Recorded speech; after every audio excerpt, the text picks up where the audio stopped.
صباح الخير من اسكندرية، من عند القلعة والطبيات والعباس، قلعة البيضاي. وموج البحر النهاردة عالي جدا، بحر جميل الصراحة. الجو هنا جميل جدا، اسم الدوا جميلة النهاردة. البحر كله عمال بيتصور، القلعة والمسرحية المائية والطبيات الأربعة والممشى الجديد لسه ما فتحش. القلعة الدخول ب60 جنيه بس الكبيرة، و30 جنيه للطلبة. في متحف الأحياء المائية الدخول ب20 جنيه. متحف الأحياء المائية المعاصرة الدخول ب20 جنيه. البحر النهارده بص يا جماعة عالي بس جميل الصراحة، حلو للصيد. والصيد مكن بس، مش صيد بوس، يعني بوس خطر شوية.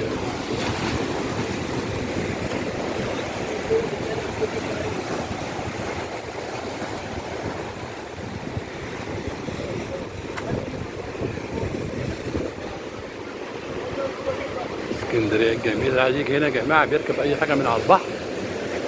في من المنتزه لحد هنا في ب21 جنيه الأحمر. في عندكم الباصات من الرجل لحد هنا ب7 جنيه. في الميكروباصات أو المشاريع من 7 لحد 5 ل2 جنيه حسب ما أنت راكب. ممكن تنزل المحطة تاخد ترام الصفرة بتاع البحري. في 100 واصلة هنا، ممكن تيجي مشي بقى لو أنت قريب. أنا عن بعيد باين أهيت. الموج عالي شوية بس جميل الصراحة.